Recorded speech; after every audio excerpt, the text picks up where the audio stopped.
পদ্মা নদী, যার নাম শুনলে জুড়ে যায় অন্তর, আবার অন্যদিকে ভয়ে কেঁপে ওঠে হৃদয়। কেননা বর্ষা আসলেই বদলে যায় পদ্মার রূপ। শান্ত শীতল নদীটি যেন হঠাৎই প্রবল বেগে জেগে ওঠে, গর্জে ওঠে এক ভয়ানক নতুন রূপে, আর ছুটে চলে অবিরাম। সব কিছু যেন ভাসিয়ে নিয়ে যেতে চায় তার প্রবল স্রোতধারায়। পদ্মার এই খরস্রোত শুধুই পানি নয়, এটা সময়ের স্রোত, স্মৃতির স্রোত, আর হাজারো জীবনের গল্প। পদ্মার প্রবল পানিতে চরবাসীর ঘর, মাঠ, নৌকা সব যেন এক অনিশ্চয়তার মাঝে দুলে ওঠে। কিন্তু এই ভয়ঙ্কর সৌন্দর্যের মাঝেও আছে এক অদ্ভুত টান।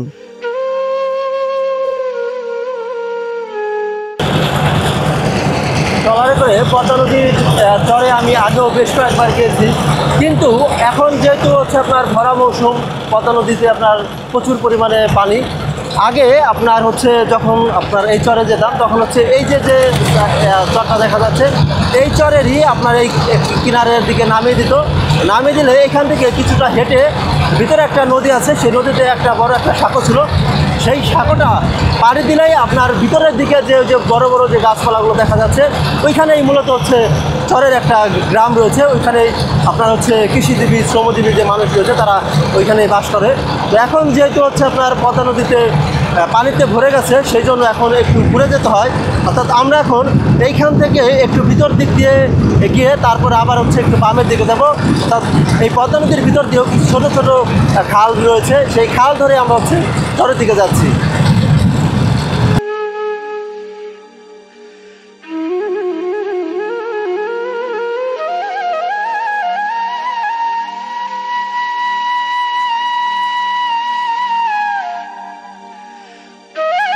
পদ্মা ফুলে ফেঁপে ভয় দেখায়, আবার বাঁচতেও শেখায়।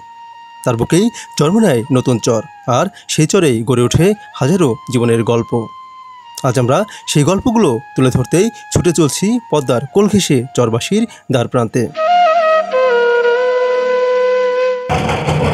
দর্শক মণ্ডলী, এখন আমরা আপনার হচ্ছে চরের মধ্যে দিয়ে যাচ্ছি। এটা হচ্ছে আপনার চর, যে দেখতে পাচ্ছেন এটা চর।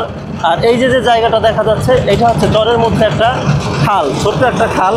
এই খাল ধরে আমরা এই ট্রলারটা নিয়ে চরের মাঝে দিকে যাওয়ার চেষ্টা করছি।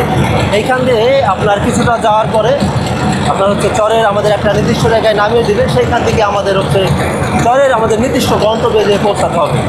আমরা এইখান থেকে যেখানে যাবো সেখানে নেমে এর পরবর্তী পথে আপনাদেরকে দেখানোর চেষ্টা করব চরের মানুষ কতটা কষ্ট করে, কতটা সংগ্রাম করে, প্রতিনিয়ত সংগ্রামের পরে তারা তাদের জীবন জীবিকা চালিয়ে যাচ্ছে।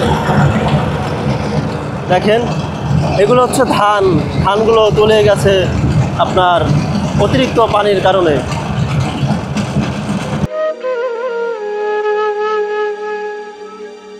কথায় আছে, নদীর একুল ভাঙে অকুল করে। পদ্মা নদী নয় তার ব্যতিক্রম। নদী যেন তার গতিপথ নিজ হাতে গড়ে তোলে, ঠিক তেমনভাবেই গড়ে তুলেছে চরের বুকে এই ছোট্ট খালটি। বর্ষা মৌসুমে চরের বুকে ছোট্ট খালটি চরবাসীর যাতায়াতের যেন শেষ ভরসা।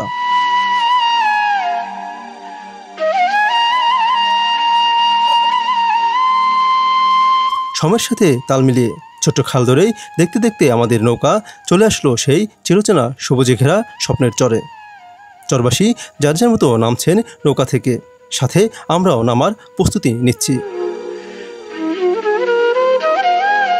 আমরা চরের ঠিক একদম কাছাকাছি চলে আসছি, ট্রলারটা বন্ধ করে দেওয়া হয়েছে।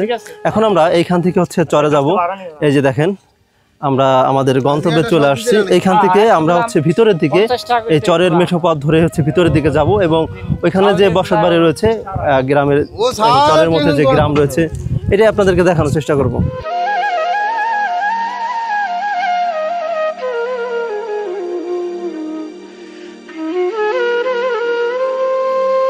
চরের মেঠো পথ ধরে সবুজে মোড়ানো নৈসর্গিক দৃশ্য দেখতে দেখতে আমরা আগাতে লাগলাম সামনের দিকে। কাদামাখা পথে যতই সামনে আগাচ্ছি, ততই যেন প্রকৃতির প্রেমে পড়ছি। সবুজে ঘেরা ধান গাছের উপর দিয়ে বয়ে যাচ্ছে কোমল বাতাসের ঢেউ। এ দৃশ্য মনে প্রাণে দিচ্ছে এক স্বর্গীয় অনুভূতি।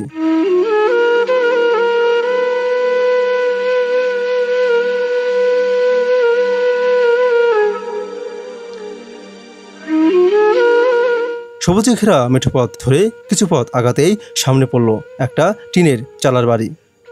চারিপাশে সবুজে মোড়ানোর মাঝে এজন্য এক শান্তশীতল আশ্রয়খানা।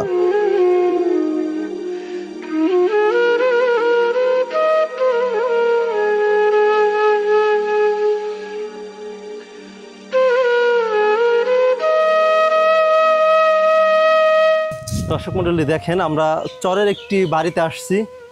এটা হচ্ছে মোহাম্মদ জাহাঙ্গীর ভাইয়ের বাসা। তো দেখেন এইখানে হচ্ছে আপনার ঘরের উঠানে হচ্ছে বড়ই গাছ, এরপরে হচ্ছে চাল কুমড়া গাছ, এই হচ্ছে চাল কুমড়া গাছ।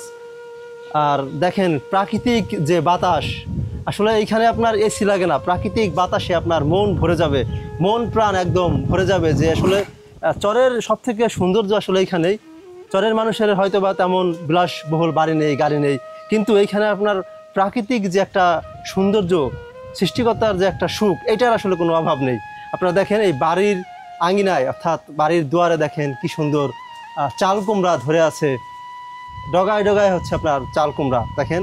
আবার এইখানে হচ্ছে আপনার এই যে কারেন্টের যে জাল, অর্থাৎ এইখানে আপনার চরে যারা থাকেন এদের মূল পেশা হচ্ছে কৃষিকাজ করা, এর পাশাপাশি তারা হচ্ছে মাঝে মধ্যে মাছ মারেন। এটা মূলত তাদের পরিবারের নিজের চাহিদা মেটানোর জন্যই।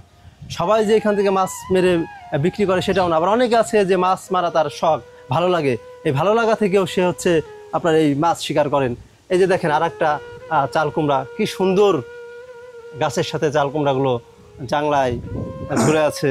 এরপরে এইখানে হচ্ছে আপনার একটা কাগজি লেবুর গাছ, একদম ফ্রেশ টাটকা লেবু। এই যে লেবু গাছে আপনার ধরে আছে, অনেক লেবু আছে গাছে। অর্থাৎ চরের মানুষ কিন্তু সব থেকে বড় বিষয় হচ্ছে চরের মানুষ আপনার একদম পিওর টাটকা খাবার খেয়ে তাদের জীবন বাঁচিয়ে রাখতে পারে। তো এই ছোট্ট চিলেকোঠার যে মালিক, এই ভাইয়ের সাথে আমরা একটু কথা বলবো। ভাই ভালো আছেন? আলহামদুলিল্লাহ। আসসালামু আলাইকুম। ওয়ালাইকুম আসসালাম। জি জি, আমরা ভালো আছি। আপনার নামটা কি ভাই? আমার নাম মোহাম্মদ জাহাঙ্গীর শেখ। আচ্ছা, জাহাঙ্গীর শেখ। আপনি এইখানেই থাকেন? হ্যাঁ জি, আমি এই জায়গায় থাকি। আচ্ছা, আপনি কত বছর ধরে হচ্ছে আপনার এই চরে বসবাস করেন? চরে বসবাস নদীতে ভাঙ্গার আগে ছিল, আবার নদীতে ভেঙে যাওয়ার পরে অন্য জায়গায় বাড়ি করছিলাম, আবার ওই জায়গা থেকে এই জায়গা চর যাচ্ছে, পরে এই জায়গা থেকে এই জায়গাটাকে আপনাদের আগের এই জায়গা না পরে আগের জায়গা, নদীতে ভাঙ্গার আগের জায়গা। ও মানে এখানে এক সময় নদী ছিল? বাড়ি ছিল, হ্যাঁ। নদীতে ভেঙে যাওয়ার পরে আবার অন্য জায়গায় গেছি, অন্য জায়গাতে আবার আসে, হ্যাঁ নদীর চর যাচ্ছে, পরে আবার এই জায়গায় এসে চক পাতারে খেত খামারের কাজ করতেছি। আপনার কি নিজস্ব কোনো জমি জমা আছে এখানে? হ্যাঁ, নিজস্ব জমি জমা আছে। ও আচ্ছা, মানে আপনার নিজের জমি জমা আছে, এটা করেন? জায়গা জমি আছে, তারপরে চকে সনকার রাখি, মার্কেট রাখা আছে, বার্গার রাখা আছে, এই আর কি কৃষি কাজ করতেছি। ও আচ্ছা, আপনি কত বিঘা জমি চাষ করেন? 27 বিঘা। 7 থেকে 8 বিঘা জমি আপনি নিজে চাষ করেন? জি। আচ্ছা, তাতে আপনি অনেক পরিশ্রম করতে হয়। আলহামদুলিল্লাহ করতেছি। এটার পাশাপাশি আপনি কৃষিকাজের পাশাপাশি আর কি করেন? কৃষি আছে, পাশাপাশি বাড়ি গরু আছে, ছাগল আছে, ভেড়া আছে, এই সব নেই। ও আচ্ছা, তো আপনার এখানে পুরো পরিবারে থাকেন? পুরো পরিবারে। আপনার পরিবারে কে কে আছেন? আমার ওয়াইফ, আমার 2 বাচ্চা। আচ্ছা, আপনার বাচ্চা কাচ্চার বয়স কেমন? একজনের 12 বছর, একজনের 12 মাস 13 মাস। আচ্ছা, ছোট একদম। তো আপনার যে যার বয়স 12 বছর, সে কি স্কুলে পড়ে না? স্কুলে পড়ে। কোন স্কুলে পড়ে? সাদিপুর রোডার।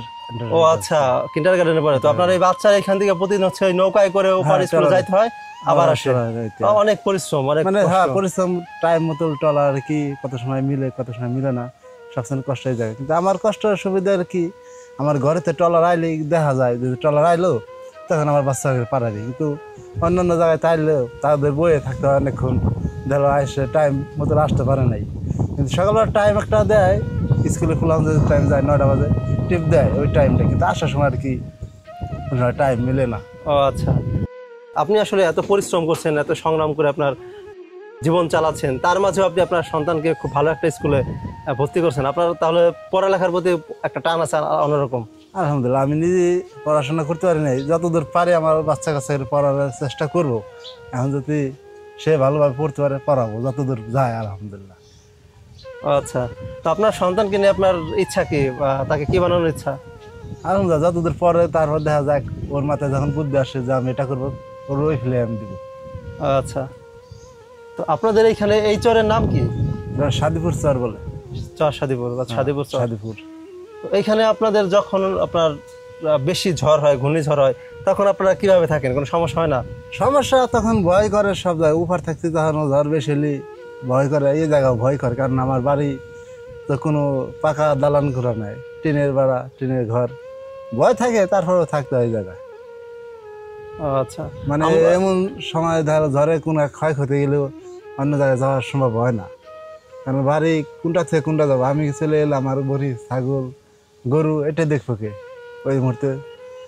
আমরা থাকি আমরা দেখা যায় যতদূর থাকা যায় আলহামদুলিল্লাহ আল্লাহর উপর নির্ভরশীল থাকি। আমরা আসলে অনেক সময় লোকের মুখে শুনেছি যে এই চরে প্রচুর পরিমাণ সাপ আছে, বিষধর সাপ, বিশেষ করে রাসেলস ভাইপার, কোবরা জাতীয় বিভিন্ন সাপ, এরপরে কালার সাপেরও বেশ উপদ্রব বেড়ে গেছে। তো আপনার বাড়িতে আসলে একটা ফাঁকা জায়গায় চারিপাশে যখন আপনার পানিতে পরিপূর্ণ হয়ে যায় তখন আপনার সাপের কোনো উপদ্রব হয় কিনা আপনার বাড়িতে? হ্যাঁ, সাপের ভয় আছে, তারপর সাপ আছে যে নাই বলতে না, কিন্তু ইফারও যেমন উফারও ইফার কি বেশি একটু ইফার, কারণ পানি উঠলে পরে যেমন এই জায়গাটা উঠছে সব কিছু পোক মাকড় সাপ ব্যাং মানে সব কিছু উপরে টানে দেখছিল আসে, তখন একটু ভয় থাকে। মারি মাঝে দেখি দু একটা দেখলে মাইরে ফেলায়, রাখি না। আপনার বাড়িতে কখনো সাপ আসছে বা?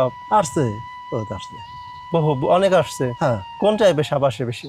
সব ধরনের সাপই আছে, বিষধর সাপে বেশি? হ্যাঁ, সব ধরনের যে কোনো সাপই আছে, আসে। আচ্ছা, তা আপনার এখানে কি আপনার কখনো এই আপনার আশেপাশে প্রতিবেশী যারা আছে এদের মধ্যে কাউকে কি সাপের কামড়ে মারা গেছে এমন কেউ আছে? মারা যায় না, দিচ্ছে কামড়ে, বাড়ির পাশে একবারই ছেলেরে কামড় দিছিল গেছে বছর। কি সাপে কামড় দিছিল? রাসেল ব্যাপার। সে কি জীবিত আছে? আলহামদুলিল্লাহ জীবিত আছে। আচ্ছা, কামড় দেওয়ার সাথে সাথে হসপিটালে নিয়ে গেছিল, ওই জায়গাতে চিকিৎসার মাধ্যমে আলহামদুলিল্লাহ সুস্থ হয়েছে। সে কি এখন কাজ কাম করতে পারে? আলহামদুলিল্লাহ পুরো আগের মতো কাজ করে।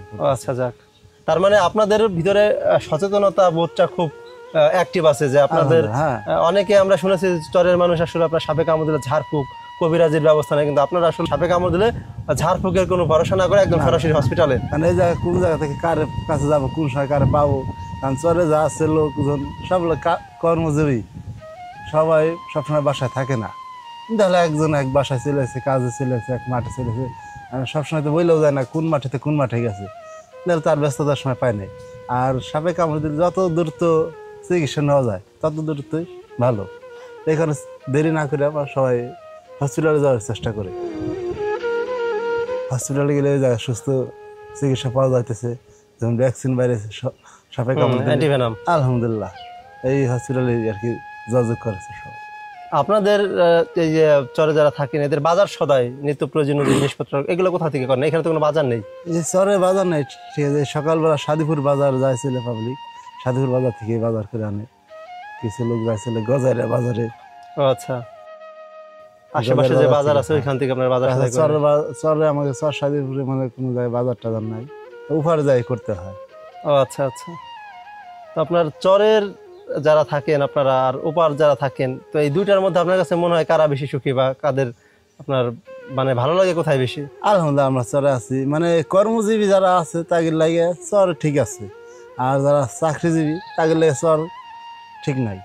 যারা উপর থাকে তাদের লাগে চাকরিজীবী যারা তাদের লাগে সুবিধা, কিন্তু আমরা যেমন কর্ম করি চরে, চরে আমাদের লাগে আলহামদুলিল্লাহ সুবিধা, মানে আপনাদের উপার্জনের দিক থেকে ভালো হয় চরে। আলহামদুলিল্লাহ।